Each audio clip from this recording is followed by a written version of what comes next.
Printing, ठीक है। DNA तो समझ में आ ही रहा है। फिंगर प्रिंटिंग को अंग्रेजी में बोलते हैं अंगुली छापी। किसकी छापी? किसी की भी नहीं छापी। अंगुली का तो नाम ही बदनाम कर रखा है यहाँ पर। अंगुली का कोई रोल नहीं है, जैसे वो सीआईडी वगैरह के नाटकों में दिखते हैं ना, वैसा बिल्कुल भी नहीं है।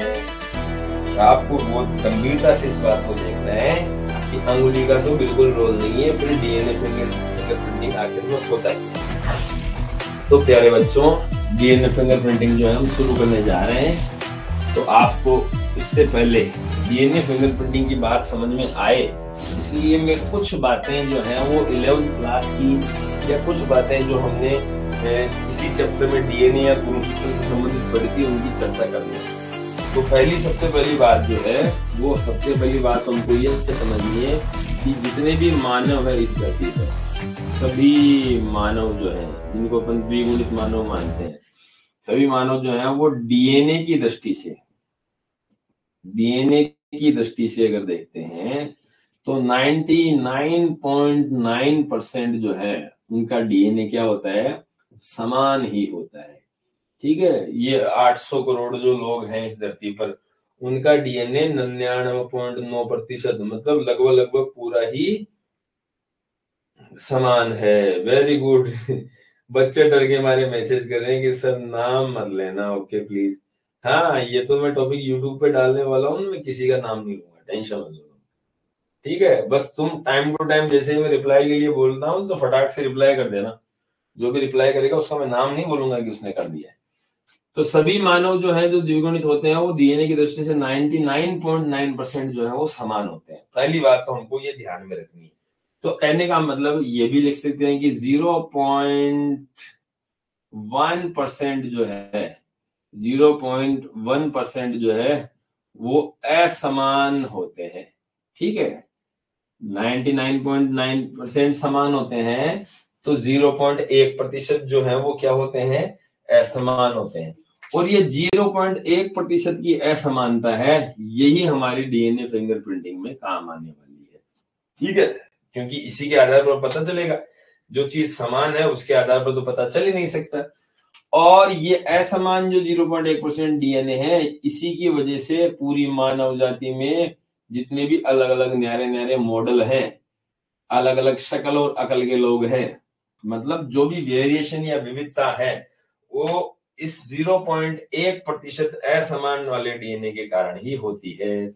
और ये असमान 0.1% या 99 समानता जिसकी हम बात कर रहे हैं वो एग्जैक्टली है क्या?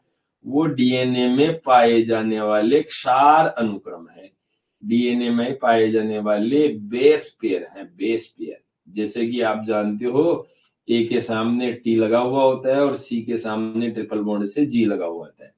इनका जो क्रम होता है वो 99.9% जो डीएनए है उसका तो सेम होता है सभी इंसानों का, लेकिन 0.1% क्षार अनुक्रम ऐसे होते हैं, बेस पेयर ऐसे होते हैं जो हर व्यक्ति में क्या होता है? अलग अलग होते हैं। Very good. किसी को सवाल पूछना है? दोबारा कर भाई, कुछ पूछना चाह रहा था बच्चा एक। दोबारा कोशिश कर, फिर से बता देंगे, कोई दिक्कत नहीं। अब देखो, अब इस समानता और असमानता का राज कहां पर छिपा हुआ है, उसके लिए हम देखो इस तरीके से गुणसूत्र बनाने जा रहे हैं। और ये गुणसूत्र भी नॉर्मल नहीं बनाएंगे ना, थोड़ा स्पेशल वाला गुणसूत्र बनाएंगे, जिसके बारे में मैं अभी थोड़े दिनों पहले ही चर्चा की थी। क्या आप लोग बता सकते हो इस गुणसूत्र का क्या नाम है जो मैं बना रहा हूँ? जब तक मैं इसकी डिजाइन वगैरह बनाता हूँ तब तक आप लोग मैसेज में फटाफट से रिप्लाई करो ये कौन सा गुणसूत्र है। Very good. ये देखो इस तरीके से, ये इस तरीके से हमने डीएनए गुणसूत्र बनाकर और उस पर कुछ चीजें जो है वो इस तरीके से ड्रॉ कर दी थी, और इनकी हम चर्चा करने वाले हैं। इसी पर डीएनए फिंगरप्रिंटिंग का सारा मामला टिका हुआ है। Very good. किसी ने रिप्लाई किया है? गलती से कर दिया था फिर? ओके, तो देखो 99.9% डीएनए सभी इंसानों का समान है, और जो फर्क इंसानों में आप देख रहे हो, चाहे वो एक परिवार के हों चाहे अलग अलग परिवार के हों, पूरी दुनिया के लोगों में जो अलग अलग अंतर आपको दिख रहा है, विविधता आपको दिख रही है, वो केवल 0.1% डीएनए का कमाल है। 0.1% डीएनए, क्योंकि ज्यादा 1-2% अगर वेरिएशन हो जाता है फिर तो बिल्कुल प्रजाति चेंज हो जाती है। ठीक है, बहुत मामूली 0.1% जैसा वेरिएशन है, उसकी वजह से तो 800 करोड़ लोग जो है वो अलग अलग शक्ल अकल के हैं। लेकिन अगर ज्यादा 2-4% अगर डीएनए में वेरिएशन हो जाता है तो फिर प्रजाति दूसरी हो जाती है। वेरी गुड, बच्चे रिप्लाई कर रहे हैं कि ये सैटेलाइट गुणसूत्र है। शाबाश, बहुत अच्छी बात है। ये जो गुणसूत्र बनाने जा रहे हैं हम, इनका नाम है सैटेलाइट गुणसूत्र।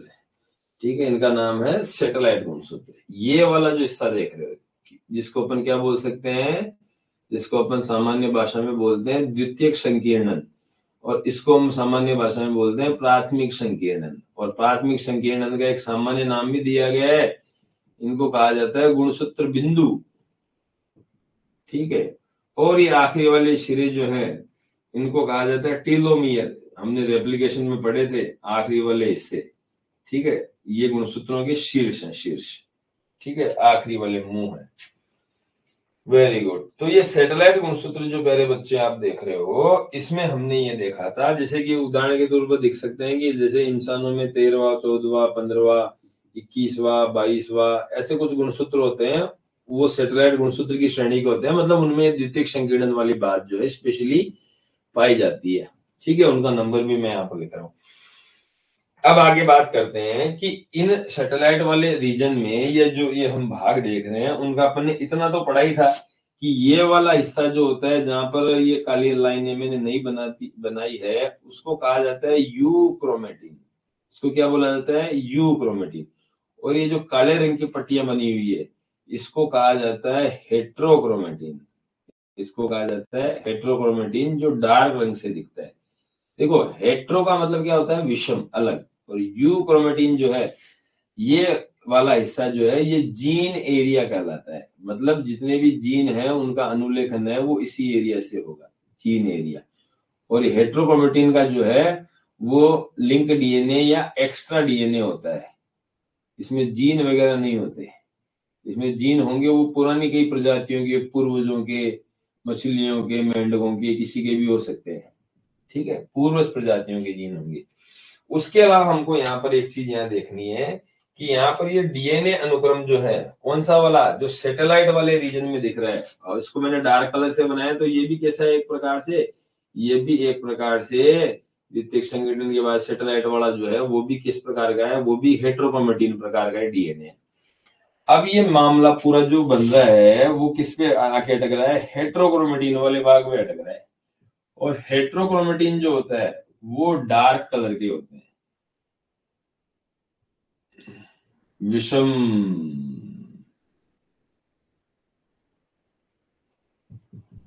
क्रोमेटिन ये डार्क कलर का होता है। गहरे रंग की पट्टियां दिखाई देती है गुणसूत्रों पर, गहरे रंग की पट्टियां। अंग्रेजी में इनको बोलते हैं डार्क बैंड्स। ठीक है, और ये गहरे रंग की पट्टियां, उनमें एक्स्ट्रा डीएनए होता है, पूर्वजों का डीएनए होता है, जीन वाला एरिया नहीं होता है। तो इन पट्टियों को बहुत ही ज्यादा समेटा जाता है। तो इसमें डीएनए की क्या होती है? इसमें टाइट पैकिंग होती है। डीएनए की टाइट पैकिंग होती है, और टाइट पैकिंग होती है इसलिए ज्यादा ज्यादा डाई या पिगमेंट जो होता है वो अवशोषित होता है, इसलिए डार्क कलर की ये दिखती है। अब ये डार्क कलर की जो पट्टियां हैं, या जिनको अपन हेट्रोक्रोमेटिन बोल रहे हैं, ये हेट्रोक्रोमेटिन ऐसा नहीं है भाई एक ही प्रकार के होते हैं। ये हेट्रोक्रोमेटिन जो है वो कई प्रकार के होते हैं। और हेट्रोक्रोमेटिन जो कई प्रकार के होते हैं, उन कई प्रकारों में जैसे उदाहरण के तौर पर बोला जाता है मैक्रोसैटेलाइट। ठीक है, एक दूसरा उदाहरण है उसको बोलते हैं माइक्रोसैटेलाइट। ठीक है, तो मैक्रो और माइक्रोसैटेलाइट का मतलब क्या है कि यहाँ पर 100 या 100-200 बेस पेयर से अधिक डीएनए अनुक्रम,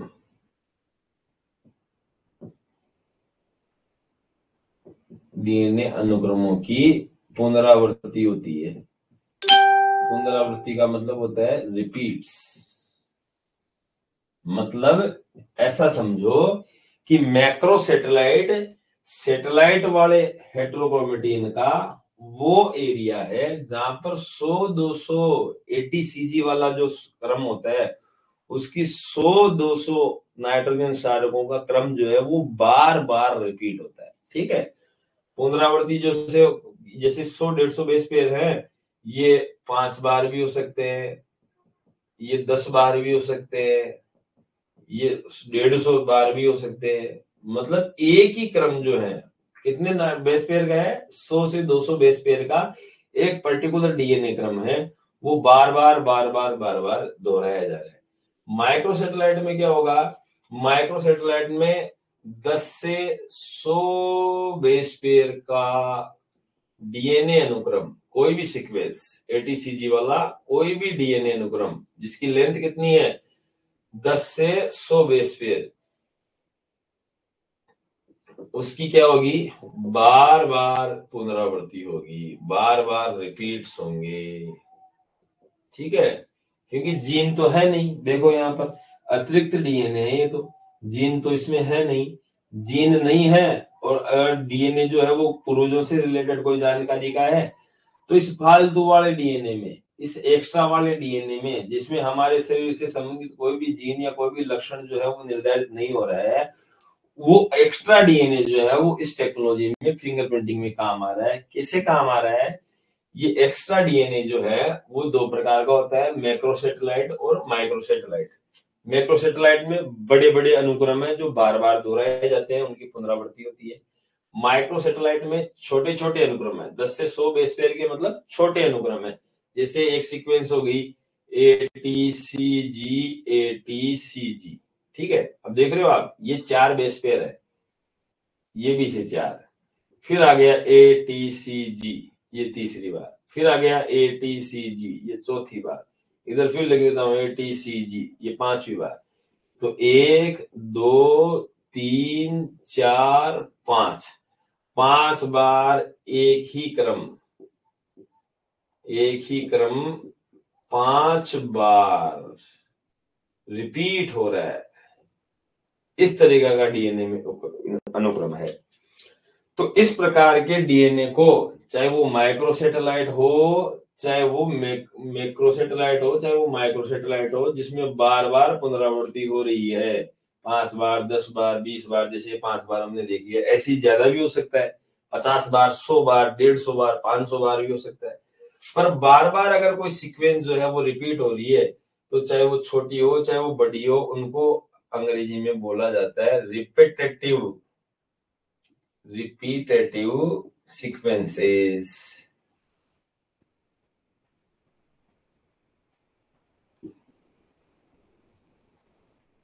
हिंदी में बोलेंगे उनको पुनरावृत्ति, बार बार दोहराना है ना, इसलिए पुनरावृत्ति, और सीक्वेंस को बोला जाएगा अनुक्रम।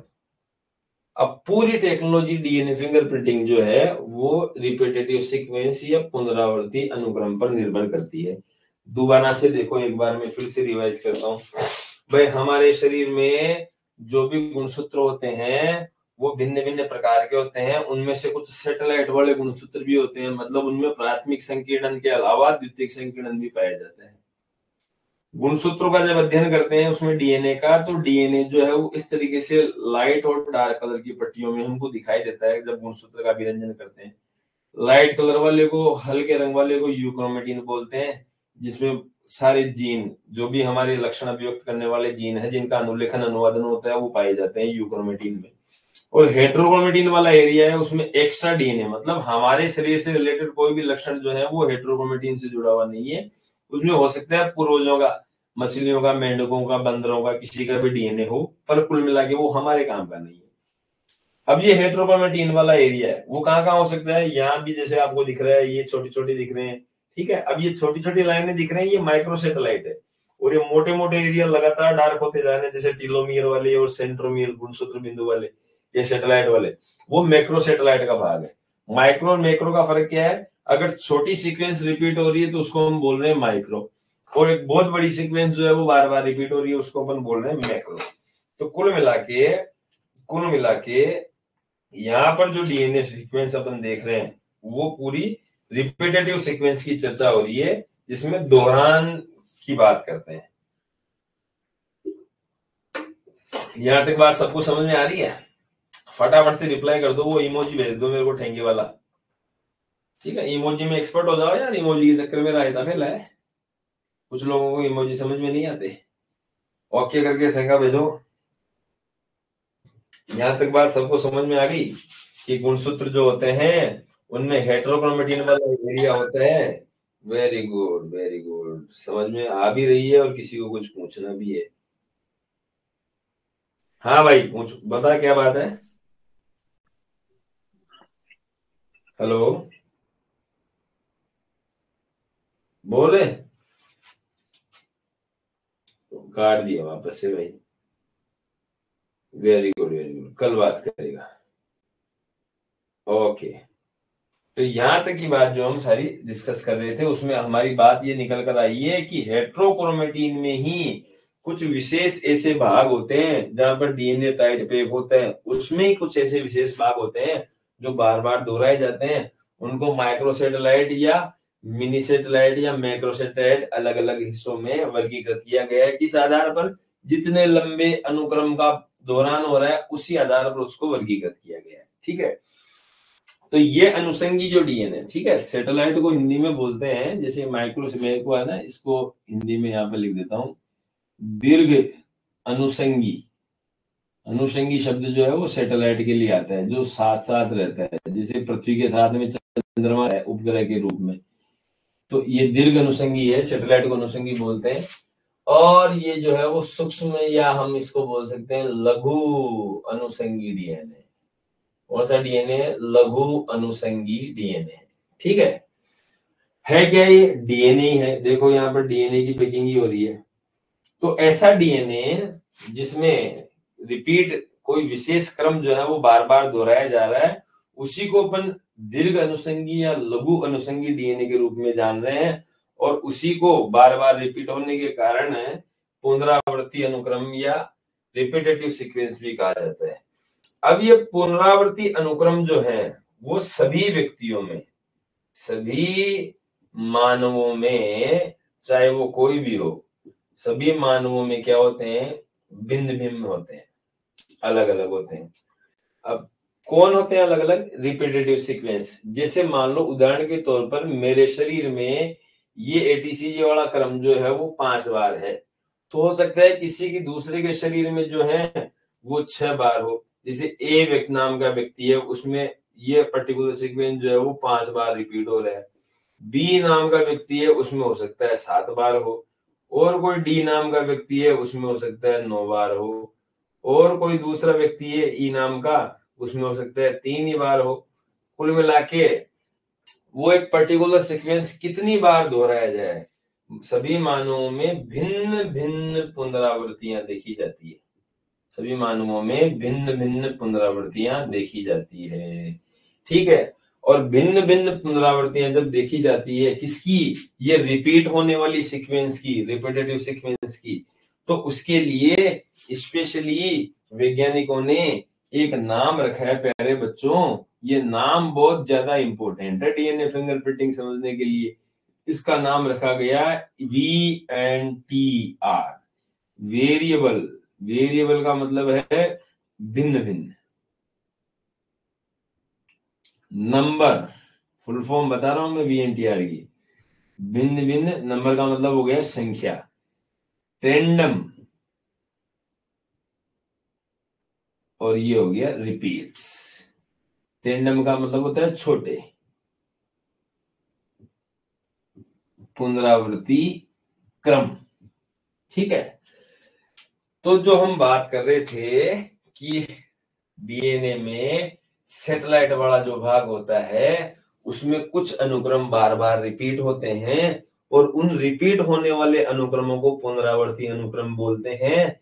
और ये पुनरावर्ती अनुक्रम जो होते हैं वो हर व्यक्ति में भिन्न भिन्न होते हैं। हर व्यक्ति में भिन्न भिन्न होने का मतलब ही समझ लो, ये देखो ये आ गई बात।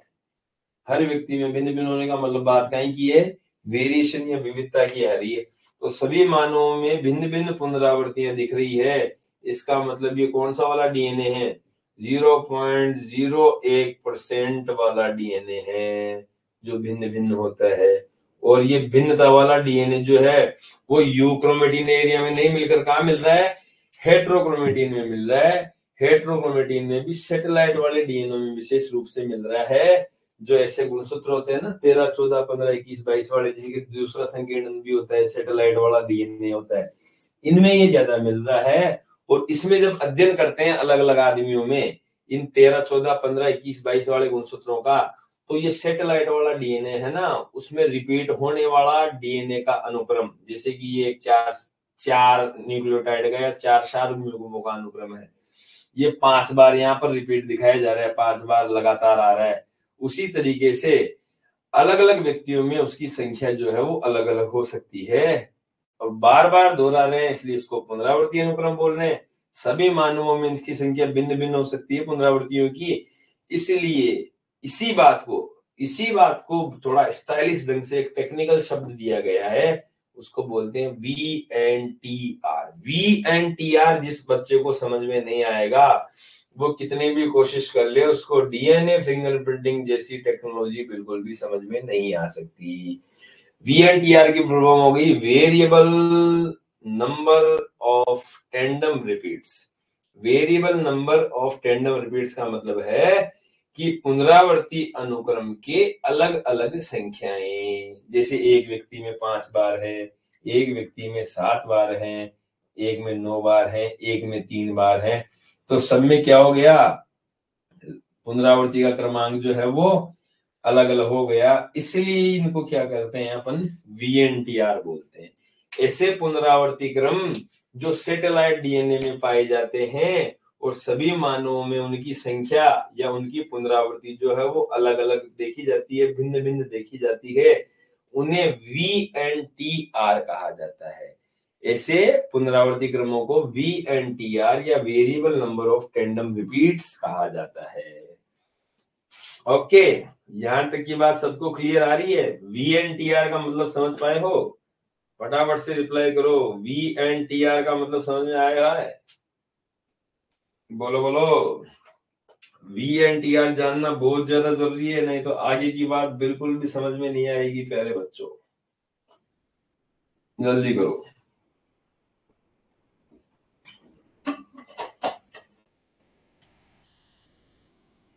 फुर्ती से रिप्लाई करो। वेरी गुड, एक बच्चे ने रिप्लाई किया है, 2 का रिप्लाई आ चुका है, मस्त आ रहा है। अरे वाह यार भाई, वेरी गुड वेरी गुड। जी सर जी, ओके। एक दो और, एक चौधरी घूम रह गया यार, बिल्कुल रिप्लाई नहीं दे रहा है। चलो आगे बढ़ते हैं जब तक बाकी लोग रिप्लाई करो। तो यहां तक की बात ये थी, बहुत ही इजी टॉपिक है, बहुत ही इजी टॉपिक है, बस समझाने वाला होना चाहिए। बात इतनी थी कि सैटेलाइट वाले जो गुणसूत्र होते हैं, गुणसूत्र क्रमांक 13, 14, 15, 21, 22 मानव में, अलग अलग प्रजातियों में अलग अलग संख्या होती है इनकी। मानव में जो 23 गुणसूत्र जोड़े होते हैं उनमें से 13, 14, 15, 21, 22 और भी शायद एक गुणसूत्र है, उसका नाम अभी संख्या भी मैं मिस कर रहा हूँ। तो ये सारे गुणसूत्र जो है वो सैटेलाइट गुणसूत्र होते हैं, क्योंकि उनमें द्वितीयक संकीर्णन भी होता है, साथ में हेट्रोक्रोमेटिन क्रमांक होते हैं। और वो हेट्रोक्रोमेटिन मतलब जो जीन एरिया से रिलेटेड नहीं है, जिनमें किसी भी लक्षण संबंधी कोई जीन उपस्थित नहीं है, उसमें फालतू कोई पुराने जमाने की प्रजातियों का, बाप दादाओं का डीएनए है, मानव प्रजाति से पहले वाली बंदर सरीसर कोई भी प्रजाति हो सकती है, उसका डीएनए है। उस डीएनए की खास बात ये होती है कि उसमें कई चीजें जो है, कई सीक्वेंस जो है वो बार बार रिपीट होते हैं। तो कुछ तो बड़े बड़े रिपीट होते हैं, उनको मैक्रो सैटेलाइट बोलते हैं, कुछ छोटे छोटे रिपीट होते हैं, उनको माइक्रो सैटेलाइट बोलते हैं। और ये बार बार रिपीट होने वाला जो क्रम है उसी को पुनरावर्ती अनुक्रम कहा जाता है। और ये पुनरावर्ती अनुक्रम जो है वो, जीन तो सभी आदमियों में एक जैसे होते हैं, पर ये पुनरावर्ती अनुक्रम, ठीक है, जीन नहीं है, जीन, जैसे मानव में मानव हूं तो मेरे आंख का जीन है, नाक का जीन, तो दूसरे मानव में भी आंख का जीन, नाक का जीन तो होगा ही होगा, वो तो कॉमन है, सब में एक जैसा है, उससे तो कुछ पता ही नहीं लगा सकते।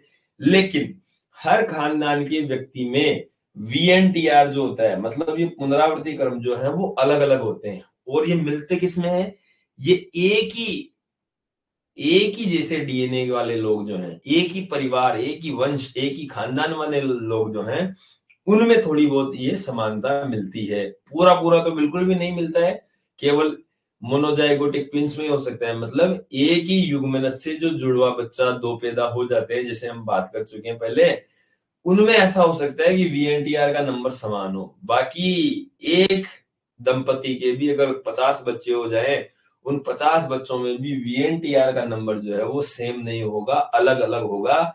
और इसके पीछे हमको पता है कि जीन विनिमय या डिप्लोटीन पैकाइटिन में जो क्रॉसिंग ओवर वाली बात होती है, वो बहुत ज्यादा इंपॉर्टेंट मायने रखती है, क्योंकि कहां से कौन सा टुकड़ा इधर उधर जुड़ रहा है, जीन विनिमय हो रहा है, वो हर बार अर्धसूत्री विभाजन में अलग अलग तरीके से होता है। इसलिए एक ही दंपति की जो संतानें हैं, वो भले ही एक ही वंश से रिलेटेड हो, उनके माता पिता समान हो, लेकिन जीन विनिमय के चमत्कार के कारण क्या हो सकता है, उनमें VNTR की नंबर जो है, मतलब पुनरावृत्ति अनुक्रम जो है DNA के, जो इनमें पाए जाते हैं सेटेलाइट वाले DNA में, वो अलग अलग होते हैं। और अलग अलग होते हैं, इसी बात को कहा जाता है VNTR। ठीक है, अब ये बात आपको समझ में आ गई होगी। तो प्यारे बच्चों, एक साइंटिस्ट है, अभी शायद वो जिंदा भी हैं, उनका नाम है एलेक्स जेफरीज। एलेक्स जेफरीज नाम के साइंटिस्ट है। अपने जयपुर में जो क्राइम ब्रांच की प्रयोगशाला है DNA फिंगरप्रिंटिंग की, उसमें भी ये पधारे हुए हैं आज से 10-15 साल पहले, जब हम लोग पढ़ते थे। तो ये इन्होंने क्या किया, एलेक्स जेफरीज ने DNA फिंगरप्रिंटिंग नाम की तकनीक का आविष्कार किया। ठीक है, क्यों किया, कैसे किया, क्या काम आती है, सारी बातें करेंगे। इस तकनीक का आविष्कार जो हुआ वो किस आधार पर हुआ, उसका पूरा आधार है VNTR पुनरावृत्ति क्रमों का। VNTR नाम के जो पुनरावृत्ति अनुक्रम है, उनके प्रोब का प्रयोग किया। अब ये प्रोब शब्द क्या होता है, इसको समझना है। ठीक है, जैसे हमने वहां पर दिया था ATCG, जैसे मान लो एक VNTR क्रमांक है ATCG, तो इसका प्रोब क्या होगा, इसका प्रोब जो होगा वो ऐसा DNA खंड होगा जो इसका पूरक होगा, मतलब TAGC। तो ये हो गया प्रोब, जो पूरकता के साथ यहाँ पर ये डबल बॉन्ड ट्रिपल बॉन्ड इस तरीके से जुड़ जाता है। और ये वाला जो काला वाला क्रम है, इसको अपन बोल रहे हैं क्या, VNTR। तो ये VNTR हो गया DNA में जो पाया जाता है, व्यक्तियों में संख्या अलग अलग हो सकती है। और इसके पूरकता के हिसाब से जो कृत्रिम DNA रज्जुक बनाया गया है, मैं लिख ही देता हूँ यहाँ पर। VNTR तो प्राकृतिक है, ओरिजिनली DNA में मिल रहे हैं, जैसे हम बात कर रहे हैं। और ये प्रोब जो है वो कृत्रिम DNA खंड है, जो VNTR के अनुक्रम के आधार पर प्रयोगशालाओं में बनाए जाते हैं। इनका आविष्कार किया, इनका प्रयोग किया एलेक्स जेफरी ने सबसे पहले। और प्रोब जब भी हो, कृत्रिम DNA खंड या RNA के भी प्रोब बनते हैं, वो आगे आपको बात अगली टेक्नोलॉजीज में 9वां 10वां पाठ आएगा ना, उसमें समझ में आएगा कि कैसे से जो पढ़ेगा उसको तो पूरी बात समझ में आ जाएगी कि प्रोब क्या होता है, कैसे काम करता है। क्योंकि बताओ, हमने भी प्रयोगशालाओं में ये प्रयोग करके देखे हुए हैं। अब क्या होगा कि ये जो प्रोब होगा, इसकी कुछ खास बात ऐसे करेंगे कि जैसे ही प्रोब जो है, जैसे ही प्रोब VNTR क्रम से जुड़ेगा, क्रम से पूरकता के आधार पर जुड़ेगा, पूरकता के आधार पर जुड़ेगा, उसको इस तरीके से डिजाइन करते हैं कि वो जैसे ही VNTR पूरकता के आधार पर, VNTR से पूरकता के आधार पर प्रोब जुड़ता है, तो वो क्या करता है, वो एक विशेष वर्ण, मतलब रंग का उत्पादन करता है। ठीक है, या फिर एक विशेष प्रकार की रेडियोधर्मिता, जिसे हमने वो प्रयोग पढ़े थे जीवाणु बोझी वाले, रेडियोधर्मिता की अभिव्यक्ति होती है। ठीक है, तो अलग अलग प्रकार के रेडियोधर्मी प्रोब भी बनाए जाते हैं और वर्ण उत्पादक या रंग उत्पादक प्रोब भी बनाए जाते हैं। अलग अलग प्रकार के प्रोब जो है वो बनाए जाते हैं। प्रोब का मतलब क्या है कि किसी विशेष अनुक्रम, जैसे यहाँ पर VNTR है तो VNTR जैसा भी है उस अनुक्रम के हिसाब से कृत्रिम DNA खंड बनाए जाते हैं, जो जाके तुरंत उसके साथ में पूरकता के सिद्धांत के हिसाब से बन जाए और द्विकुंडली बना लें। और जैसे ही वो जुड़ते हैं तो साथ में क्या करते हैं, उनके साथ में ये रेडियोधर्मिता या रंग पैदा करने वाले तत्व जोड़े जाते हैं और ऐसे अपने आप को प्रदर्शित करने वाले, प्रचार करने वाले तत्वों को, चाहे वो रंग से संबंधित हो चाहे वो विकिरण रेडियोधर्मिता से संबंधित हो, उनको बोला जाता है tags.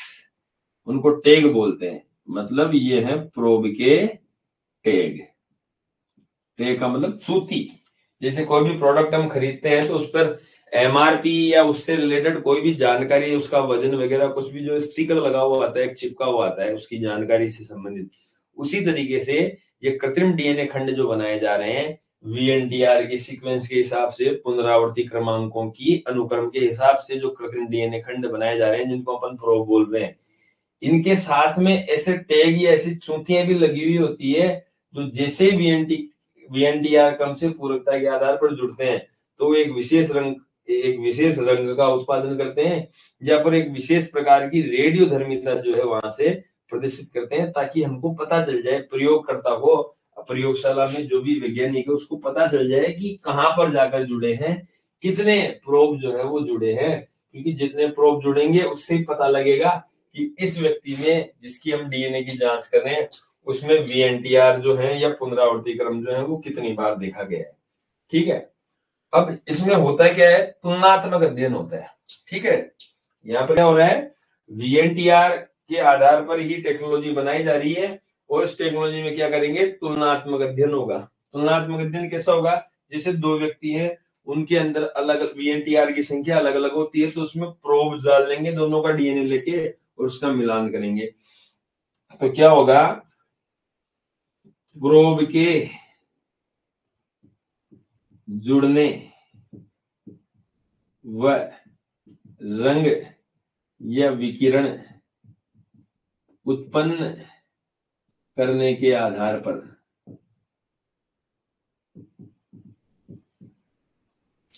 VNTR variable number of tandem repeats, जिनकी संख्या अलग होती है, उनकी वास्तविक संख्या VNTR की संख्या का पता लगाया जा सकता है,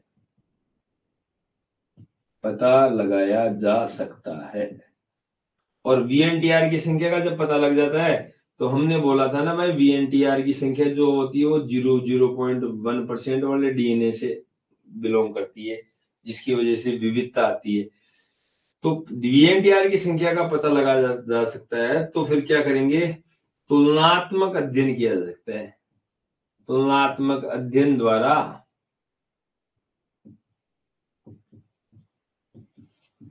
दो नमूनों या व्यक्तियों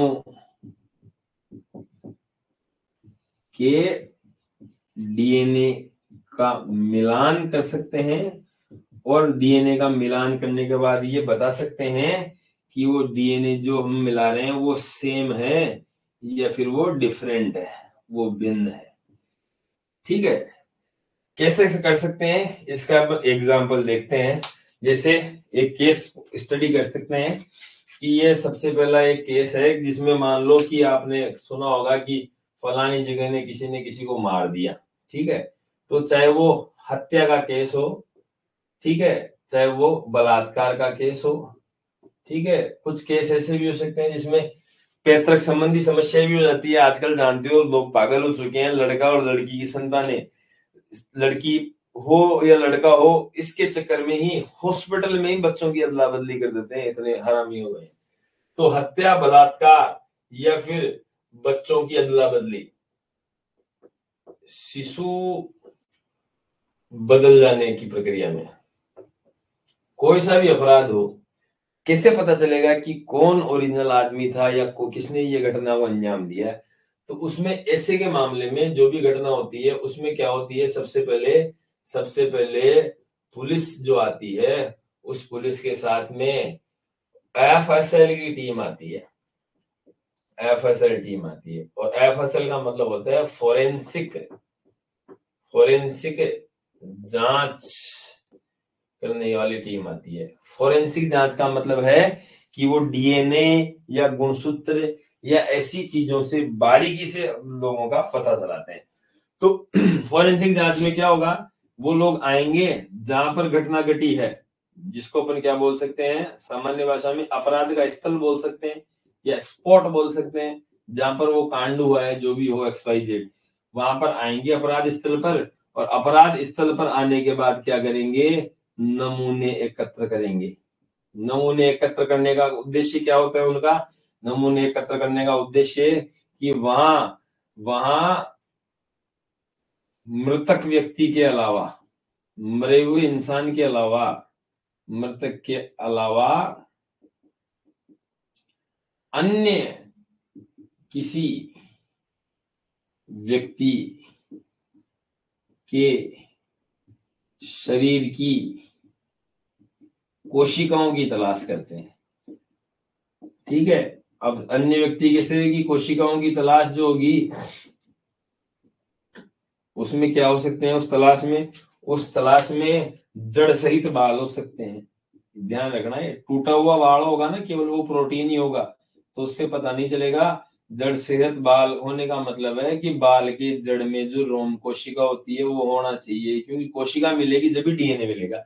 ऐसे पिक्चरों में बता देना कि ऐसे हैंडल पकड़ लिया किवाड़ का, या किसी कपड़े को छू लिया, उसमें कपड़े में डीएनए आ सकता है, पर वो कैसे आएगा कि जैसे हमारे अंडर आर्म्स वाला कपड़ा है, अब ये हमें 5-10 घंटे पहना हुआ है, और अंदर की कोई कोशिका टूट पाट के इस कपड़े में अटक गई, तो तभी वो आ सकता है।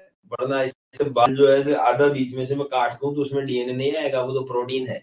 जैसे नाखून का हिस्सा टूटा हुआ है तो उसमें डीएनए नहीं आएगा, क्योंकि वो तो प्रोटीन से बना है। डीएनए जब भी मिलेगा, कम से कम हमको कुछ न कुछ कोशिका या कोई उत्तक का टुकड़ा वहां पर मिलना चाहिए।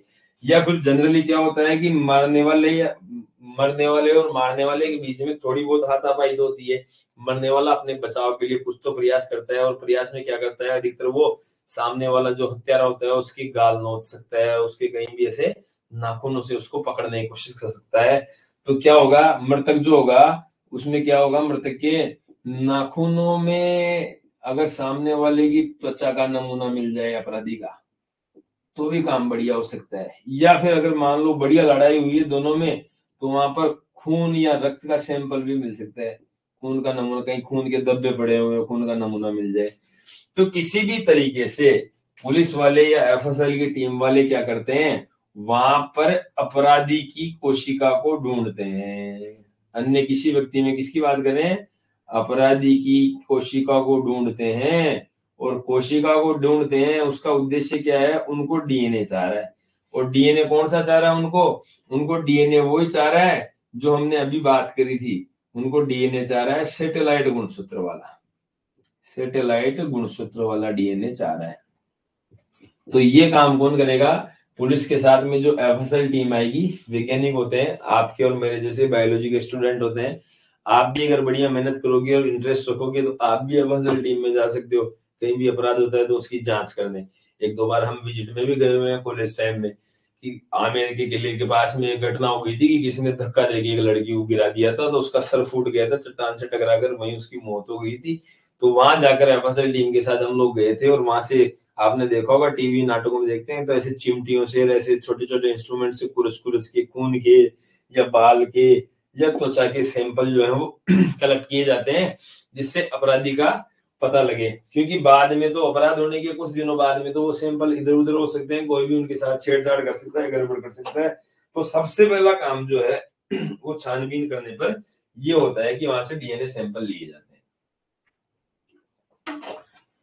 फिर क्या होगा, फिर जो होता है, फिर पुलिस के द्वारा पता लगाया जाता है। और पता क्या लगाया जाता है कि कोई भी उस व्यक्ति से संबंधित फोन डिटेल के आधार पर या मरने वाले के घर वालों से पूछकर या और भी अड़ोसी पड़ोसी जानकारी जुटाकर वो लोग जो है वो आरोपियों की तलाश करते हैं। ठीक है, आरोपियों की, सस्पेक्ट्स की तलाश करते हैं। सस्पेक्ट्स मतलब आरोपी ढूंढे जाते हैं। अब मान लो ये जो घटना हुई है, ठीक है, यहाँ पर जो सैंपल लिए गए हैं और उसमें 3 प्रकार के सैंपल आ गए, ए, बी और सी, 3 व्यक्तियों के सैंपल आ गए। सैंपल क्या है, इन 3 व्यक्तियों की अलग अलग सैंपलों में कोशिकाएं देखी गई है और इन कोशिकाओं से क्या करेंगे, इन कोशिकाओं से डीएनए को अलग कर देंगे। ठीक है, 9वीं 10वीं पार्ट में पढ़ेंगे आराम से डिटेल से डीएनए को अलग कैसे करते हैं। डीएनए को अलग कर लेंगे, कोशिका से डीएनए को क्या कर लेंगे, पृथक कर लेंगे। और डीएनए को पृथक करने के बाद में स्पेशली कौन से डीएनए की बात कर रहे हैं, 13, 14, 15, 21, 22, मतलब जो अनुषंगी डीएनए या सैटेलाइट गुणसूत्र वाला डीएनए, सैटेलाइट गुणसूत्र डीएनए जो है उसको अलग कर लेंगे और उसको अलग करके घटना स्थल की कोशिका के डीएनए के वीएनटीआर के साथ आरोपियों के, ठीक, जिन पे भी शक होता है अपराध करने, आरोपियों के डीएनए का वीएनटीआर के आधार पर मिलान करेंगे। ठीक है, मिलान कैसे करेंगे, उसके लिए टेक्नोलॉजी है जेल इलेक्ट्रोफोरेसिस, उसकी हम बात करेंगे यहाँ पर। ठीक है, फिलहाल अगली क्लास में उसको हम डिटेल से पढ़ेंगे, क्लास बहुत ज्यादा लंबी हो जाएगी ऐसे तो। वेरी गुड, 1 घंटे से ज्यादा तो हो चुकी है। फिलहाल जो तुम्हारे सिलेबस का है उसको अपन डिस्कस कर रहे हैं, फिर एक दिन फिर से डीएनए फिंगरप्रिंटिंग का जो एग्जैक्ट मेथड है वो अपन दोबारा चर्चा कर लेंगे। ठीक है, फिलहाल जो कोर्स में तुम्हारे हैं उसमें तो ये बहुत ज्यादा हो जाएगा, ये जो मैं बताने जा रहा हूँ ना ये भी उतना भी नहीं है। ठीक है, तो इसमें केवल इतना ध्यान रखना है कि वीएनटीआर जो होते हैं, पुनरावृत्ति अनुक्रमांक जो होते हैं, वो हर व्यक्ति में अलग अलग होते हैं। अब यहाँ पर जो हम देख रहे हैं वो डीएनए सैंपल लिया गया है, कहाँ से लिया गया है, जहां पर अपराध हुई है, घटना हुई है, वहां से नमूने डीएनए सैंपल लिया गया है। मरने वाले आदमी के अलावा अन्य व्यक्तियों के सैंपल लिए गए हैं और अगर उनकी कोशिकाएं वहां पर मिली है जो इस रूप में बालों की जड़ के रूप में या नाखूनों की त्वचा के रूप में, खून के नमूने के रूप में मिली है, और अपराधी की कोशिका का डीएनए जो है वो भी लिया जाएगा, उसको सैटेलाइट गुणसूत्र निकालेंगे, इनके आरोपियों के सैटेलाइट गुणसूत्र भी निकालेंगे और मरने वाले के सैटेलाइट गुणसूत्र भी निकालेंगे। तो कोशिकाएं लेंगे, उनके डीएनए को अलग करेंगे, उनमें से सैटेलाइट गुणसूत्र वाले डीएनए को छाटेंगे और घटना स्थल की कोशिका के डीएनए के भी एनटीआर के साथ मिलान करेंगे। ठीक है, तो जैसे मान लो उदाहरण के तौर पर ये ए व्यक्ति है, ये ए व्यक्ति है, उसमें वीएनटीआर जैसे है, उसमें वीएनटीआर की संख्या जैसे मान लो 10 आ गई, और बी व्यक्ति है उसमें वीएनटीआर की जो संख्या है वो आ रही है 8, और सी व्यक्ति जो है उसमें वीएनटीआर की संख्या जो आ रही है वो आ रही है 11। ठीक है, ये 3 आरोपी हैं, इन तीनों के वीएनटीआर निकाल लिए। अब इसके साथ में मिलान जो करेंगे वो मिलान करेंगे घटना स्थल के नमूने का, घटना स्थल की जो कोशिका मिली थी हमको, कोशिका नमूना मिला था, उसके वीएनटीआर के डीएनए, उसके डीएनए के वीएनटीआर देखेंगे और मान लो उसके वीएनटीआर के डीएनए में वीएनटीआर भी कितने आ रहे हैं, 8 आ रहे हैं। तो इस बात से पता लगाया जा सकता है कि उस घटना स्थल में जिन लोगों पे हम शक कर रहे हैं उनमें से कौन सा व्यक्ति जो है वो असली, कौन सा व्यक्ति जो है असली गुनाहगार है। अब आप बताओ, अगर आपको समझ में आया तो फटाफट से रिप्लाई करो, मैं 1 मिनट में वापस आ रहा हूँ कि आपको इन तीनों व्यक्तियों में से कौन जो है वो अपराध करने वाला लग रहा है।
कम ऑन, हरी अप, जल्दी जल्दी रिप्लाई करो।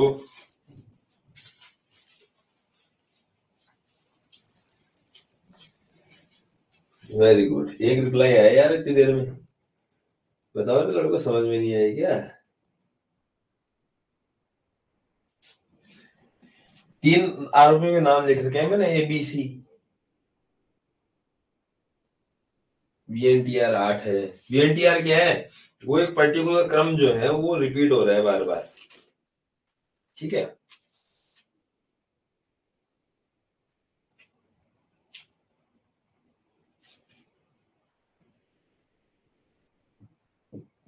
पुनरावृत्ति, अनुक्रम की संख्या है ये। व्यक्तियों में भिन्न भिन्न होती है, इसलिए उसको V बोल देते हैं, वेरिएबल। वेरी गुड, समझ में आ रहा है? ठीक है, थोड़ा और डिटेल से चर्चा करेंगे। जल्दी बताओ, जल्दी बताओ, फटाफट बताओ। एक चित्र बनाएंगे, वो पूरा समझ में आ जाएगा। बोलो यार, जल्दी रिप्लाई करो रे।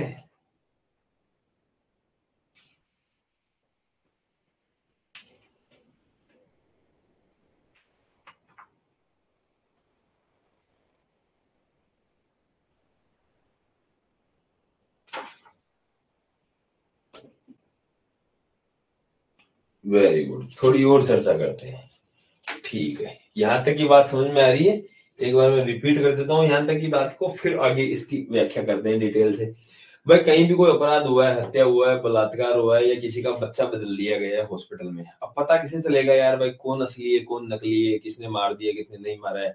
आरोप तो किसी पे भी लगाया जा सकता है, लेकिन केस जब कोर्ट में जाता है, पुलिस के बाद जांच में जाता है, तो कोर्ट ये आदेश देता है किसी मामले में कि आप डीएनए की जांच करके पता लगाइए। तो डीएनए की जांच करके पता लगाइए, कोर्ट कभी भी आदेश दे सकता है। तो उसके लिए क्या होता है कि जब भी कोई ऐसी घटना होती है तो पुलिस वालों के साथ में वैज्ञानिकों की, आप और मेरे जैसे बायोलॉजी वालों की टीम भी जाती है, जिसको बोलते हैं FSL टीम, फोरेंसिक टीम। और फोरेंसिक टीम जो जांच करती है वो डीएनए से संबंधित जांचें करती है। क्या करती है वो? अपराध स्थल पर जाती है और वहां पर मरे हुए आदमी के, मृतक के अलावा, या जो भी पीड़ित है उसके अलावा, अगर मरा नहीं है, जैसे मान लो बलात्कार हुआ है किसी का, तो उसमें मरी नहीं है लड़की, कोई बात नहीं, पर उसकी लड़की के अलावा उसके पास में जो सीमन होंगे, शुक्राणु होंगे, उनका सैंपल लिया जाएगा। वेरी गुड, ये भी लिखना भूल गया मैं। बलात्कार केस में जो होगा सैंपल, वो क्या होगा? वो शुक्राणु होंगे, क्योंकि जो भी होगा सीमन या वीर्य होगा बलात्कारी का, वो कहीं पर आसपास लड़की के जननांगों से या उसके वस्त्रों से या कहीं फर्श पे इधर उधर गिरा हुआ, ऐसे ही कहीं खून का धब्बा कहीं गिरा हुआ हो, या किसी के बाल जड़ से उखड़ गए हो, किसी ने ऐसे पकड़ के खींच लियो मरने वाले व्यक्ति ने मरने से पहले, तो उसके बाल जो है वो टूटे हुए कहीं भी मिल सकते हैं। या फिर कहीं पर उसने खरोंच मार दी हो अपराधी के, तो मरे हुए आदमी के नाखून में भी त्वचा की कुछ कोशिकाएं या ऊतक जो है वो आ सकता है। तो ऐसे ही नमूने जो है FSL की टीम वहां से ढूंढ ढूंढ कर एकत्रित करती है और अपराधी की कोशिका या उसका डीएनए या रक्त का सैंपल जो भी ले लेती है। अब उनमें करती क्या है कि जो भी नमूने वहां पर मिले हैं या अपराधी का नमूना है, फिर जांच के बाद पता चलता है कि इस घटना में कौन कौन जुड़ा हुआ व्यक्ति हो सकता है, तो उनको हम बोलते हैं आरोपी। तो आरोपियों के भी क्या लिए जाते हैं? कोशिका नमूने लिए जाते हैं, मरने वाले का कोशिका नमूना भी लिया जाता है, और घटना स्थल से जो नमूने मिले हैं अलग अलग, वो भी लिए जाते हैं।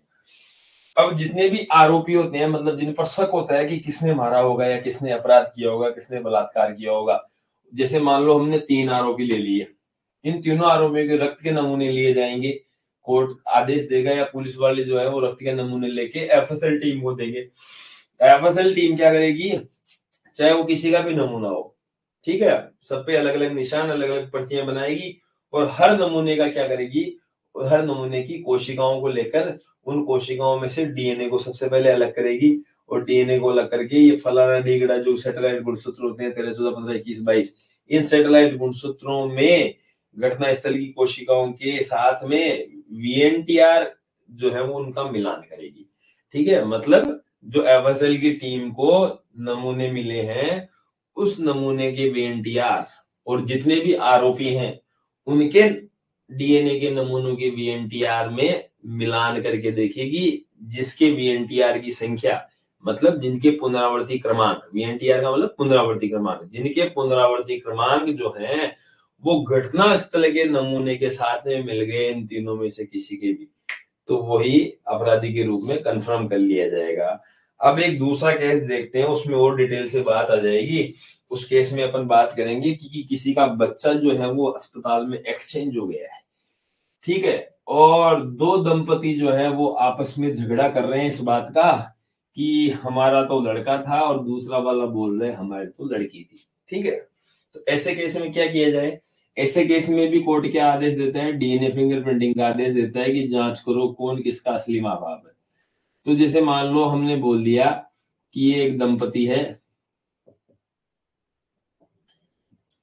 दंपति नंबर 1 जोड़ा, और ये हो गया दंपति नंबर 2। इसमें जो है वो दो, एक महिला और एक पुरुष है। तो जैसे एक को महिला को मेल बोल देता हूँ, सॉरी एम बोल देता हूँ, और पुरुष को मैं पी बोल देता हूँ। इस वाले को जो है वो अंग्रेजी में बोल देते हैं, महिला जो है वो तो हो जाएगी फीमेल और पुरुष जो है वो हो जाएगा मेल, ठीक है। किसी भी तरीका और कोई शब्द भी हम जोड़ सकते हैं, पुरुष के लिए अपन पुरुष ही वर्ड या नर काम में ले लें, ठीक है। अब ये दो दंपति हैं और इनका एक बच्चा है, एक शिशु है, लड़का है, जिस पर कंट्रोवर्सी है कि ये लड़का जो है वो किसका है। लड़का, बॉय, क्यों लड़कियों के लिए तो कोई नहीं लड़ते, लड़के के लिए। अब ये तो बोल रहे हैं कि लड़का हमारा है और ये बोल रहे हैं कि लड़का हमारा है, और लफड़ा हो गया, बहुत तगड़ा झगड़ा हो गया, कोर्ट में मुकदमा चला गया, पुलिस केस हो गया। तो क्या करेंगे? सबसे पहला तरीका क्या होगा कि सबके सैंपल लिए जाएंगे। सैंपल किसके लिए जाएंगे? DNA सैंपल लिए जाएंगे। तो सबसे पहले तो क्या होगा, जो भी लड़का होगा, जो इसको अपन शिशु बोल रहे हैं, उस शिशु का क्या लिया जाएगा? उस शिशु की कोशिका लेंगे और उस कोशिका में से क्या करेंगे? DNA पृथक करेंगे, और DNA में भी मूल रूप से देखते हैं तो क्या लेंगे? सैटेलाइट गुणसूत्र लेंगे, जिनकी संख्या में बार बार भी लिख रहा था 13, 14, 15। दूसरा जो है वो दंपति, तो दंपति पहला जो जोड़ा है उनमें भी दोनों के सैंपल लिए जाएंगे, महिला का सैंपल भी लेंगे, पुरुष का भी सैंपल लेंगे। उसमें भी क्या निकालेंगे? DNA निकालेंगे, और DNA भी कौन सा निकालेंगे? ये वाला निकालेंगे, सैटेलाइट वाला DNA। दंपति दूसरा जो है उसमें भी ऐसा ही होगा, दूसरा जो जोड़ा था उसमें भी एक ये फीमेल है, ये नर है, इसका पुरुष है। दोनों का क्या लेंगे? कोशिकाएं लेंगे, रक्त का नमूना लेंगे, और उसमें RBC या WBC का क्या निकाल लेंगे? DNA निकाल लेंगे। RBC का जनरली नहीं लेते हैं, क्योंकि आपने पढ़ा होगा कि परिपक्व RBC जो होती है उसमें केंद्रक नहीं होता है, केंद्रक नहीं होगा तो उसके गुणसूत्र भी लगभग आधे अधूरे रहते हैं। इसलिए दूसरी जो रक्त कोशिकाएं होती है RBC के अलावा, उनसे DNA लिया जाता है, नमूना लिया जाता है। कौन सा वाला DNA लिया जाएगा? सैटेलाइट गुणसूत्र लिया जाएगा। अब क्या करेंगे? जो भी ये DNA लिए जा रहे हैं सैंपल्स, ठीक है, सबकी अलग अलग प्रैक्टिकल हो रही है, सबकी अलग अलग पात्रों में जांच चल रही है। अलग अलग पात्रों में क्या करेंगे? इनको अलग अलग पात्रों में रखते हुए, अलग अलग पात्रों में रखते हुए एक एंजाइम होता है जिसका नाम है रेस्ट्रिक्शन एंडोन्यूक्लियस से कट करेंगे। रेस्ट्रिक्शन एंडोन्यूक्लियस, हिंदी में बोलते हैं इसको प्रतिबंधन या प्रतिबंधित एंडोन्यूक्लियस, ठीक है। प्रतिबंधित एंडोन्यूक्लियस का मतलब है कि ये DNA को एक निश्चित क्षार अनुक्रम पर काटता है, एक निश्चित क्षार अनुक्रम पर काटता है। ऐसा एंजाइम लेंगे, ऐसा एंजाइम लेंगे तो क्या हो जाएंगे? सबके DNA के टुकड़े टुकड़े हो जाएंगे। फिर टुकड़े टुकड़े जब DNA के हो जाएंगे तो एक इंस्ट्रूमेंट होता है, एक तकनीक होती है जिसको बोला जाता है जेल इलेक्ट्रोफोरेसिस। जेल इलेक्ट्रोफोरेसिस में क्या होता है कि कांच की दो पट्टियां होती है, कांच की दो पट्टियां होती है, उनको इस तरीके से आपस में, पारदर्शी कांच की दो पट्टियां होती है, उनको आपस में इस तरीके से रखा जाता है, और उनके अगल बगल में, जैसे मार्कर में सेट कर रहा हूँ ना, दो हाथों के बीच में, तो जैसे मान लो मेरे दोनों हाथ जो है वो तो कांच की पट्टी है, और उसके साइड का जो गैप है हल्का सा, उसको पैक करने के लिए उसमें प्लास्टिक की ऐसे पट्टियां लगी हुई होती है, ठीक है, तो मैं यहाँ पर वही बनाने की कोशिश कर रहा हूँ, आप ध्यान से देखना। ये कांच की एक पट्टी है और उसमें ये साइड की पैकिंग लगी हुई है, और ये भी कांच की पट्टी है, इसमें भी ये साइड की पैकिंग लगी हुई है। ठीक है, इसके ऊपर एक और कांच की पट्टी हुई है, दो पट्टियां आपस में ऐसे लगी हुई है, दो पट्टियां आपस में ऐसे लगी हुई है कांच की, और इनके अगल बगल वाली जगह, जैसे मैं दोनों साइड से पैक करके दिखाता हूँ, ऊपर वाला हिस्सा जो है वो खुला रहेगा, जैसे आप देख रहे हो ये ऊपर वाला हिस्सा खुला है, लेकिन इसकी इस वाली साइड में आप देखोगे ये प्लास्टिक की पट्टी से मैंने पैक कर दिया है दोनों पट्टियों के बीच में, और इस वाली साइड से देखोगे तो भी प्लास्टिक की पक्की पैक है, और नीचे वाली साइड जो है उससे भी पैक हुआ, बस ऊपर वाली साइड जो है वो खुली रहती है। तो इस तरीके से अगर हम देखते हैं तो क्या होगा, इस तरीके से अगर हम देखते हैं तो ये कांच की दो पट्टियों के बीच में जो है वो एक जेल भर दिया जाता है। जेल कौन सा भर दिया जाता है, उसका नाम होता है अगरोस जेल, अगार अगार जेल। ठीक है, हिंदी में उनको अगर अगर जेल भी बोलते हैं। ठीक है, याद करो 11वीं क्लास में अपन ने पढ़ा था, विशेष शैवाल प्रजातियां थी भूरे शैवालों में, जिनसे अगर अगर नाम का वो जेलेडीन और वो चीजें प्राप्त हो रही थी, आइसक्रीम वगैरह बनती है, ऐसी बातें भी अपन ने डिस्कस की थी। ये वही वाला क्षार है, सॉरी वही वाली शैवाल है जिससे एक विशेष प्रकार की ये बहुशर्करा जैसा पदार्थ होता है, जिसे अपन सूजी या बेसन बोलते हैं ना, वैसा पदार्थ होता है। तो उस पाउडर के फॉर्म में होता है, उसको पानी में घोल के और इस जेल को इसमें डाल देते हैं। इसमें डालने के बाद क्या होता है, इसको पैक कर देते हैं ऊपर से, और ऊपर से जब पैक करते हैं तो उसमें एक कंघी जैसी पट्टी लगी हुई रहती है जगह जगह, इस तरीके से अलग अलग डिजाइन की आती है, किसी में 4 किसी में 5 अलग अलग खांचे आते हैं। और उसके बाद क्या हो जाएगा, ये जो लिक्विड होगा ये अगर का विलियन होगा, ये विलियन थोड़ी देर बाद में क्या हो जाएगा, गाढ़ा हो जाएगा, तो जेल के रूप में कन्वर्ट हो जाएगा। और ये ऊपर जो पट्टी लगी है उसको बोलते हैं कंगा, कॉम्ब। ठीक है, कॉम्ब किस लिए बोल रहे हैं, क्योंकि इसमें दांते बने हुए हैं, खड्डे बने हुए हैं। तो थोड़ी देर बाद में जैसे जेल सेट होगी तो उसके बाद में देखेंगे ना, तो उसके बाद में अपने को ऐसा दिखेगा कि ये कांच की पट्टियां हैं और इसके अंदर जेल भरी हुई है, और कंघी को तो हटा लेंगे साइड में, जैसे ये कंघी अपन ने डाली थी उसको तो साइड में हटा ली ऊपर। ठीक है, और यहाँ पर देखते हैं तो यहाँ पर ये जेल जो थी उसमें ऐसे खड्डे बने हुए रहेंगे अलग अलग। ठीक है, अब इसको अपन क्या बोलेंगे, ये हो गई हमारी कांच की पट्टियों के बीच में जेल। कौन सी जेल है, अगर अगर ये एग्रोस की जेल है, जो एक विशेष प्रकार की शैवाल से प्राप्त करने वाली शर्करा है। फिर क्या करेंगे, फिर एक दूसरा डिब्बा होता है, उसमें यहाँ पर बफर सॉल्यूशन भरा रहता है, लिक्विड भरा रहता है, और इस जेल के नीचे वाले साइड में भी एक विशेष प्रकार की इलेक्ट्रोड लगी हुई है। तो ये एक ऐसी मशीन होती है जिसमें क्या होता है, यहाँ से इलेक्ट्रिक वायर के थ्रू और यहाँ से इलेक्ट्रिक वायर के थ्रू जो है वो जोड़ा जाता है, और उसमें करंट जो है वो प्रवाहित किया जाता है। ऐसे उसमें मीटर लगे हुए होते हैं जिनसे अपन करंट को कम ज्यादा कर सकते हैं। ठीक है, ऐसी डिवाइस लगी हुई रहती है। अब जैसे मान लो ये जो होता है ये होता है धनात्मक छड़, ठीक है, जिसको अपन एनोड बोलते हैं, और ये जो छड़ होती है इसको बोलते हैं कैथोड, ऋणात्मक। ठीक है, अब आप लोगों को पता है कि डीएनए जो है उसको रेस्ट्रिक्शन एंजाइम से काटा गया है, तो डीएनए जो है उसके क्या हो गए हैं, छोटे छोटे खंड बन गए, और डीएनए के खंड जो है उनको अलग अलग सैंपल वालों को अलग अलग में डाला जाता है। जैसे यहाँ पर अपन देख रहे हैं ना कि एक तो शिशु का सैंपल है और 4 माता पिताओं के सैंपल है। वेरी गुड, तो अपने को एक गड्ढा और बढ़ाना पड़ेगा ताकि सबके सैंपल देख लिए जाए। वेरी गुड, ये देखो ये इस तरीके से। ठीक है, अब ये पहला वाला जो है उसमें शिशु का सैंपल लाके डीएनए का जो कटे हुए हैं एंजाइम से ट्रीट करने के बाद, रेस्ट्रिक्शन एंडोन्यूक्लियस से काटने के बाद जो डीएनए के खंड हो जाएंगे, छोटे छोटे टुकड़े हो जाएंगे, उन टुकड़ों को यहाँ पर इस वेल में एक माइक्रोपिपेट की सहायता से डाला जाता है। एक बिल्कुल ऐसे इंजेक्शन जैसा इंस्ट्रूमेंट होता है, छोटा सा पिचकारी जैसा, उसमें भर के, उसमें यहाँ पर रीडिंग लगी हुई, मीटर लगा हुआ होता है, तो उसमें भर के, जैसे मार्कर देख रहे हो मेरे हाथ में, इस तरीके से ड्रॉपर जो होता है ना उसमें ऐसे दबाएंगे ऊपर से अंगूठे से, उसमें वैल्यू सेट होती है भाई 5 ml बढ़ना है, 10 ml बढ़ना है, और उसको छोड़ते ही वो 10 ml आ जाएगा। उसको लाके और ये जो खड्डा बना हुआ है उस पर वापस से दबाएंगे तो वो यहाँ पर खाली हो जाएगी पिचकारी। तो यहाँ पर जैसे मान लो ये शिशु है, लड़का जो है, बेबी है, उस बेबी का जो है वो सैंपल डाल दिया गया है।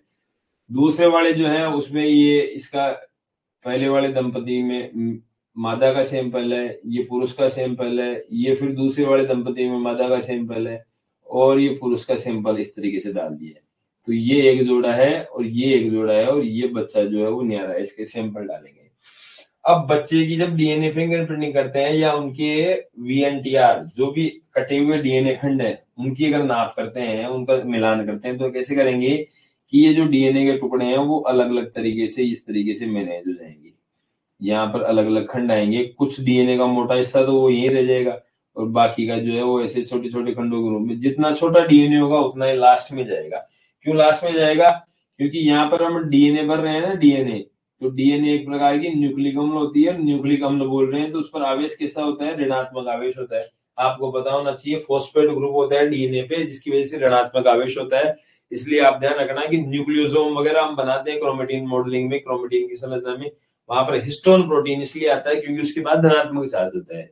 तो कुल मिला के डीएनए के पास कैसा चार्ज होता है? ऋणात्मक चार्ज होता है। और हमने जो जेल के वाले इंस्ट्रूमेंट में जेल वाली पट्टियों में जो नीचे की तरफ छड़ लगाई है, जो एनोड लगाई है, वो कैसी है? वो है एनोड है, मतलब ऋणात्मक धनात्मक आवेश वाली है। तो डीएनए क्या आकर्षित होता हुआ जाएगा और जितना छोटा होगा उतना ही आगे जाएगा। तो ये जो हम जेल बना रहे हैं ना, इसका महत्व क्या है?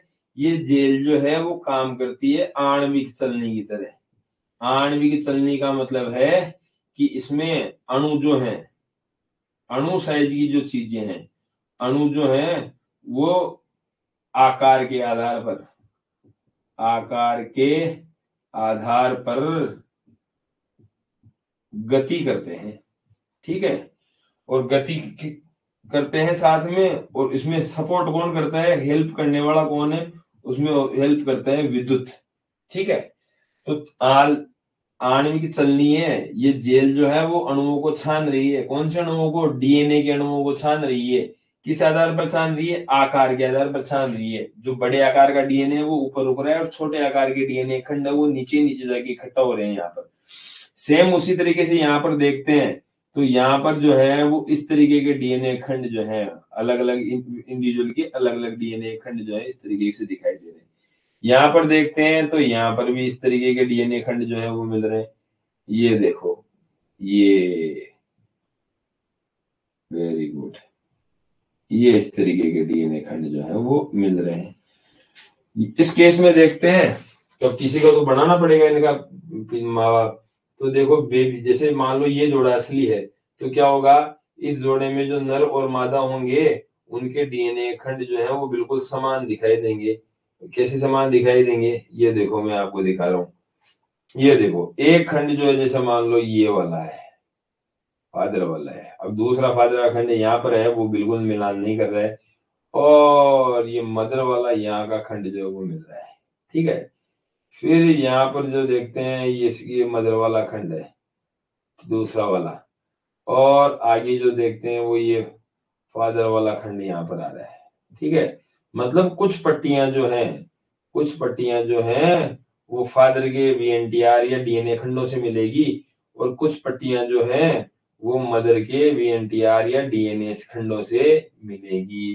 तो कुल मिला के देखो, ये यहाँ पर जो आप डीएनए खंड देख रहे हो वैसा डीएनए खंड यहाँ पर देखने को मिल रहा है। यहाँ पर जो आप डीएनए खंड देख रहे हो बेबी का, बच्चे का, वैसा डीएनए खंड यहाँ पर इस नर में देखने को मिल रहा है। यहाँ पर इस जोड़े के साथ में देखते हैं तो कोई ऐसी पट्टी, ऐसा डीएनए खंड देखने को नहीं मिल रहा है, ठीक है? ऐसे पूरे खंडों का मिलान कर लेंगे और इस बात से पता लगेगा कि डीएनए खंड मिलान करने के बाद, मिलान करने पर असली माता पिता का पता चलेगा, ठीक है? क्यों पता चलेगा? क्योंकि एक गुणसूत्र जो है वो बच्चे में माता से आया है और एक पिता से आया है, तो कुछ डीएनए खंड जो है वो तो पिता से मिलते जुलते दिखेंगे।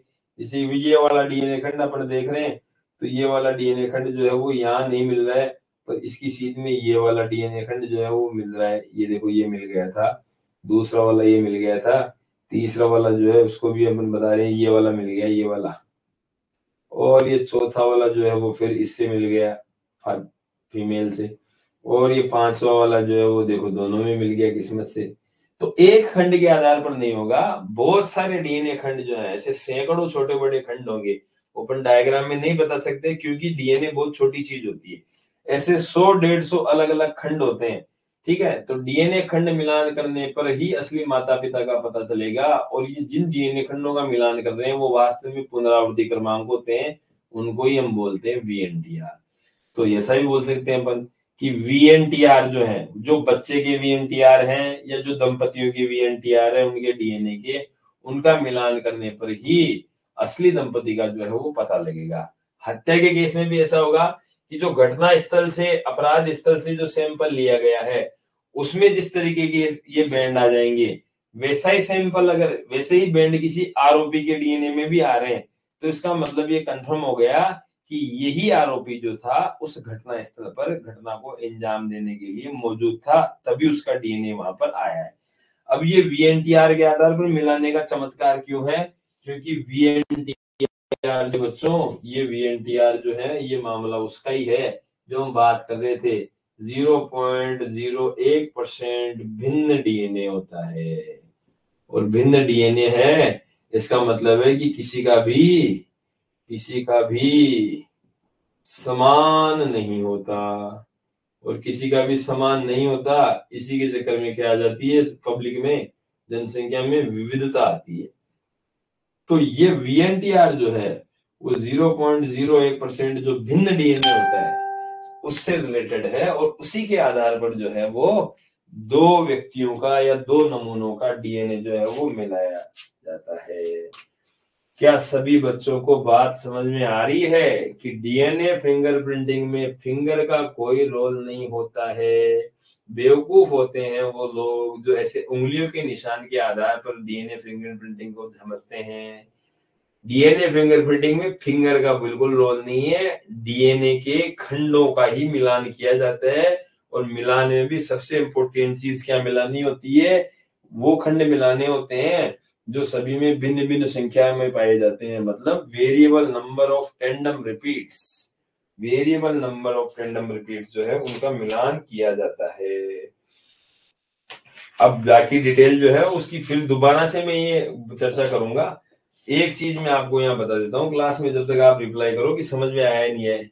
ये जो हम देख रहे हैं ना कि ये जेल और इसमें विद्युत सप्लाई दे रहे हैं, इस टेक्नोलॉजी को बोला जाता है जेल इलेक्ट्रोफोरेसिस। 90-10वें पार्ट जो है डीएनए तक जीव प्रौद्योगिकी वाला, उसमें फिर से हम चर्चा करेंगे इसकी, जेल इलेक्ट्रोफोरेसिस की। हिंदी में बोलते हैं इसको जेल विद्युत संचलन, ठीक है। विद्युत के प्रभाव में जेल जैसी आणविक चलनी में डीएनए के अणुओं को आकार के आधार पर अलग अलग किया जाता है। ऐसे न्यारे न्यारे टुकड़े देखते हैं, साइज के हिसाब से बड़े, फिर छोटे, फिर छोटे, फिर छोटे, फिर छोटे, फिर छोटे। और ये टुकड़े जो हैं, उन टुकड़ों में से जो वीएनटीआर होते हैं, जो भिन्न भिन्न होते हैं, कहां पर होते हैं? सैटेलाइट गुणसूत्रों में होते हैं। कहां पर होते हैं? सैटेलाइट गुणसूत्रों में होते हैं। तो जिनका भी डीएनए फिंगरप्रिंटिंग करना है, जिनके भी डीएनए में मिलान करना है, उन सबकी कोशिकाओं में से सैटेलाइट गुणसूत्र वाला डीएनए निकाला जाता है। उसको किसी सेक्शन एंडोन्यूक्लियस, मतलब किसी विशेष स्थान पर निश्चित क्षार अनुक्रम पर काटने वाले एंजाइम से काटा जाता है, एक ही एंजाइम से। तो सबके डीएनए के टुकड़े टुकड़े हो जाते हैं, और उन टुकड़ों टुकड़ों को इस प्रकार की अगरोस की जेल बनाकर, और उस जेल के को सेट होने के बाद, ठंडा होने के बाद, उसमें जो कंघी लगा देते हैं शुरू में जेल भरते टाइम में, उसको कंघी को तो निकाल लेते हैं, बाकी जेल तो सेट हो जाती है जो चलनी की तरह काम करती है छोटे छोटे अणुओं को छानने के लिए। और जो ये गड्ढे बने हुए रह जाते हैं कंघी के स्थान पर, उन गड्ढों में सब व्यक्तियों का अलग अलग करके अलग अलग गड्ढे में डीएनए सैंपल जो है वो भर देते हैं, जो कटा हुआ डीएनए के खंडों का सैंपल है। और जैसे लाइट चालू करते हैं इस मशीन से, जैसे पावर ऑन करते हैं, तो ऋणात्मक आवेश वाले डीएनए खंड जो हैं वो धनात्मक एनोड की तरफ खिंचे हुए चले जाते हैं। विद्युत के प्रभाव से आकार के आधार पर इस जेल में छण जाते हैं डीएनए खंड, छोटे छोटे नीचे और बड़े ऊपर, उससे बड़े, उससे बड़े, उससे बड़े। और ये जब प्रक्रिया पूरी हो जाती है तो इन डीएनए के खंडों का आपस में मिलान किया जाता है, जिनको अपन वीएनटीआर बोल रहे थे।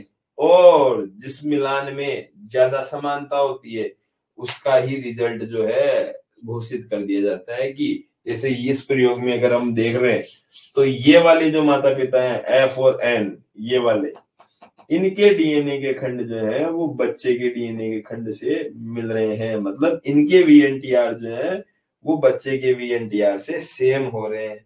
मैं यहाँ पर लिख सकता हूँ, देखो आप देखना कि ये जो है, ये जो लड़का या शिशु जिसको अपन बोल रहे थे, इसके वीएनटीआर जो डीएनए खंड अपन ने देखे हैं जेल इलेक्ट्रोफोरेसिस में, और दूसरा वाला है ये, इसके वीएनटीआर, इस दंपति के, इनके डीएनए खंड या वीएनटीआर जो है वो समान पाए गए हैं, अर्थात असली माता पिता यही हैं। और ये वाले जिनके नहीं मिले हैं वो क्या हो गए, फर्जी माता पिता है, झूठाई दावा कर रहे थे। इनको फिर पुलिस वाले जूते मारेंगे। बताओ भाई प्यारे बच्चों, क्या डीएनए फिंगरप्रिंटिंग समझ में आ गई है? क्लास भी 1.5 घंटे से ऊपर हो गई, आज तो 2.25 घंटे ही हो गई। मजा आ रहा है क्या पढ़ने में? रिप्लाई करो रे यार, सो गए क्या? रिप्लाई करो, उसके बाद क्लास खत्म करेंगे।